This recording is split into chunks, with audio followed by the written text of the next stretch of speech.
খবর 24 সাথে আপনাকে স্বাগত। নতুন নতুন খবর জানার জন্য আমাদের চ্যানেলে চোখ রাখুন।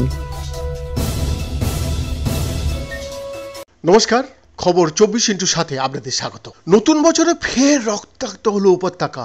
জঙ্গি হামলায় প্রাণ হারালেন এক নিরপরাধ ব্যক্তি। গুরুতর জখম হয়েছেন আরও একজন। বুধবার বিকালে জম্মু কাশ্মীরের শ্রীনগরে দুই ব্যক্তির ওপর গুলি চালায় জঙ্গিরা। গুলিতে মৃত্যু হয় পাঞ্জাবের বাসিন্দার। গুরুতর আহত হয়েছেন এক পরিযায়ী শ্রমিক। হঠাৎ এই জঙ্গি হানার পেছনে কারণ কিন্তু জানা যায়নি। জঙ্গিদের ধরতে গোটা এলাকা ঘিরে ফেলেছে পুলিশ ও নিরাপত্তা বাহিনী। শুরু হয়েছে তল্লাশি অভিযান।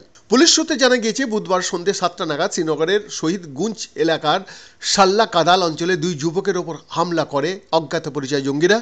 AK-47 রাইফেল দিয়ে পয়েন্ট ব্ল্যাঙ্ক রেঞ্জ থেকে গুলি করা হয়েছে ওইসব অসহায় মানুষদের। ঘটনাস্থলে মৃত্যু হয় একজনের। আহত আরেক যুবককে হাসপাতালে নিয়ে যাওয়া হয়েছে। মৃত যুবকের নাম অমৃতপাল সিং, পাঞ্জাবের অমৃতসরের বাসিন্দা ছিলেন তিনি। অন্যদিকে গুলিবিদ্ধ যুবকের নাম রোহিত, তিনিও অমৃতসরের বাসিন্দা। পরিযায়ী শ্রমিক হিসাবে কাশ্মীরে কাজ করতে এসেছিলেন তারা। তার তলপেটে গুলি লেগেছে। বর্তমানে শ্রীনগরের SMHS হাসপাতালে চিকিৎসাধীন ওই যুবক। কাশ্মীর জোন পুলিশের তরফে জানানো হয়েছে, জঙ্গি হামলার খবর পাওয়ার পরেই এলাকা ঘিরে ফেলা হয়েছে। জঙ্গিদের গ্রেপ্তার করার চেষ্টা করা হচ্ছে। প্রসঙ্গত, বিগত কয়েক বছরে উপত্যকায় তুলনামূলকভাবে জঙ্গি হামলা করলেও 2022 ও 2023 সালে বারংবার জঙ্গিদের নিশানা হয়েছে কাশ্মীরি পণ্ডিত ও সংখ্যালঘু সম্প্রদায়ের সদস্যরা।